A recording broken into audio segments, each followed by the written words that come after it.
Hey, thanks for dropping by to the Planners on Purpose podcast, created by Naomi Tucker, CMP. Now, this space is for the event planners to encourage and empower you so that you can fully live your life on purpose. So before we dig in, please take a moment to subscribe so you get future shows. Now, here she comes, your host, Naomi.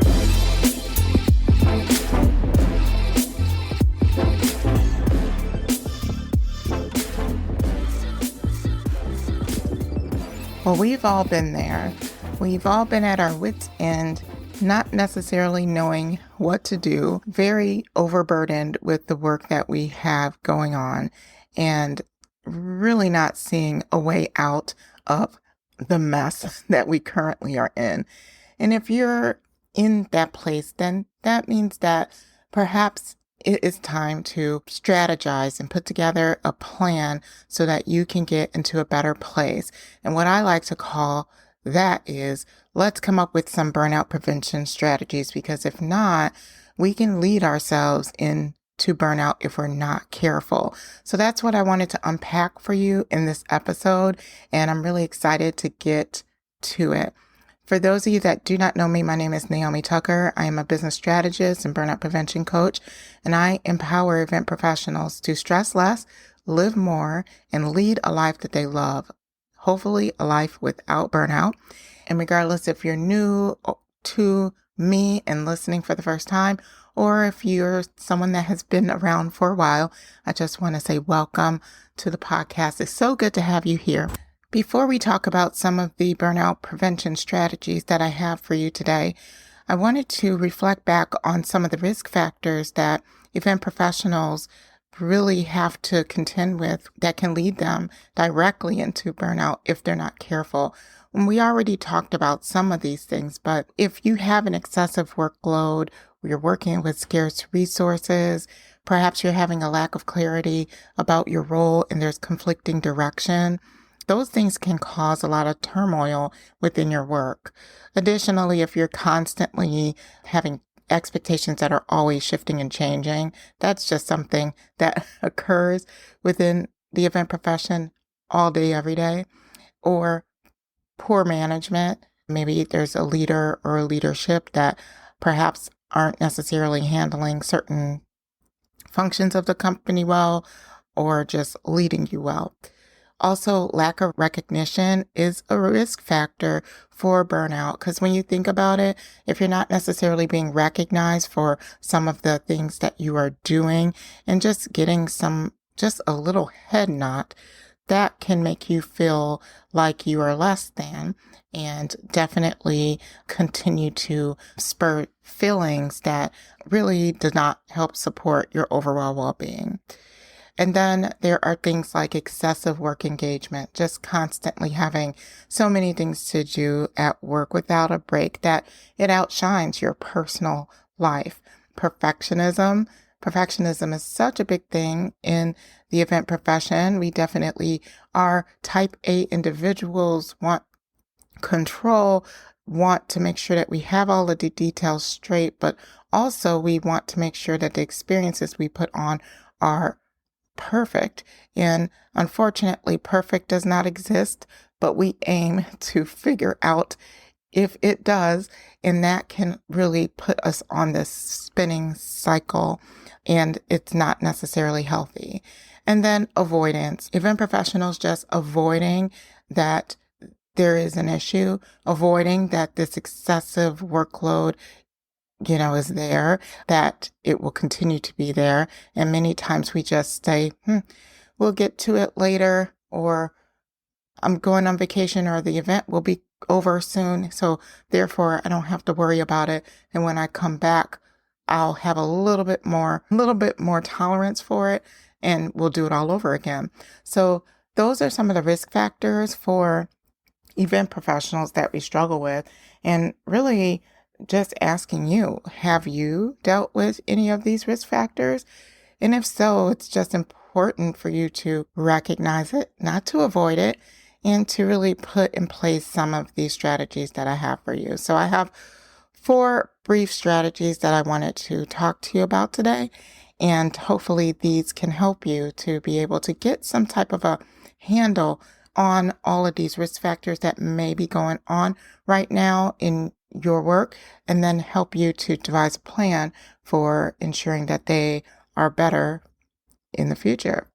So the first strategy I have for you is really make sure that you get a good handle on your priorities, right? So it's really taking a look at everything that you have going on, understand what your priorities are, and everything that really isn't a priority, put it in the back seat, because you can only handle so much. If you have so much going on that you're not unable to see straight, then at some point we have to be able to prioritize. So if you're not prioritizing and you're just doing everything that comes to you, maybe it's a good idea for you to just get a handle on what your work is and really prioritize what is first, what is second, and what is third for you to handle, and literally just work down that list in order of priority.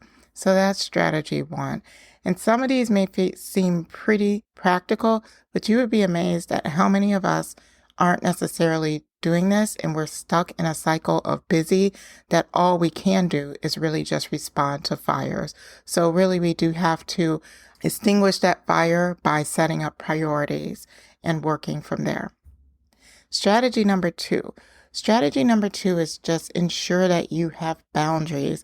That B word that we don't want to say, but it's so helpful. Boundaries create freedom for you in your life. So protect these priorities at all costs and set up boundaries in different areas of your life. And this, and especially at work, and how this looks like, maybe it just looks like you come in and you leave at a certain time of the day. Perhaps it means that certain days you have your certain meetings, right? Perhaps this means that if there's anything additional that people are asking for you to do, you are going to politely tell them no. There are so many ways that you can put in place boundaries in your workplace, and it really helps communicate to others how to work with you and how you work best. So consider it a gift that you're giving other people and showing them how you need to work in order to thrive. So definitely set up those boundaries if at all possible. Set up boundaries. Okay. And strategy number 3 is pay attention to you. And we forget this sometimes. And this isn't always just going and taking a massage, although massages are wonderful. But this just means pay attention to you, pay attention to your body. You know what it takes for you to be happy, to feel assured in your role and in your life. When you know what matters to you, and when you kind of get those aha moments of things that matter to you, write it down and then put it in place. So if I know that being healthy matters, then I'm going to write down what that means to me. If it means getting up early and exercising for 30 minutes a day at the bare minimum, then I'm going to make sure that I am going to do that. If my body is tired and I literally am falling over and I'm sleeping because I'm working very late at night trying to get it all in, I'm going to pay attention to my body because I am tired. So I'm going to put in place boundaries to ensure that I'm able to get the sleep that I need so that I can be my best for my work, for my employer, for my clients. So strategy number 3 is pay attention to you, because you matters. And without you, nobody will be able to be taken care of, right? Strategy number 4 is get some space in your life. Many times when we do have so much going on, it's really hard for us to have that additional space. And what I mean is be able to take a break, be able to take a break, be able to go for a walk. Everyone should be able to integrate some type of space into their life. Taking a small break while you're at work, going on a walk, just laying down before you transition from work to being a mom. Those things are just you getting a little bit of space in your life. And you have to mentally tell yourself that you are absolutely worth those shifts. You are worth that space. So be okay with just making you matter.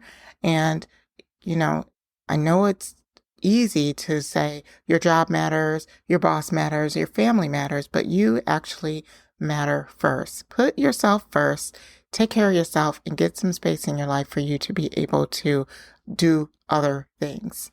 So those are my 4 strategies for you to be able to eliminate some of these risk factors for burnout. And it's really important for you to know that as we're looking at what success means for us, what people generally see is they see this amazing version of you that's handling everything, right? But what they don't see is what's happening below the water. I kind of think about a vision of the iceberg, right? So you have what the iceberg looks like on top, but underneath there's this massive, massive piece of the iceberg. But what it represents underneath is everything that you're doing in order to have that illusion of, let's say, success at the top. So people really don't see the stress that you have to endure, the criticism that you're taking, the rejections that happen, and all of your hard work and sacrifice and the risk that you're taking. A lot of people typically are not able to see that. So much of the time, what we have to do is ensure that our needs are being met in those particular areas. So setting up some of those strategies that I shared with you will absolutely help you to be able to really alleviate some of those risk factors and bring you more into a healthier place of work for yourself. So I hope you enjoyed those strategies, and I hope that this helps you to alleviate some of those risk factors and that you can see yourself slowly but surely preventing burnout and really leading a life that you love. Until next time, please stay on purpose. Well, that wraps it up for this episode. If you enjoyed the conversation, hit the like button and tell us how much you enjoyed the show by leaving a message in the comments. Thanks for listening, and we'll see you next time.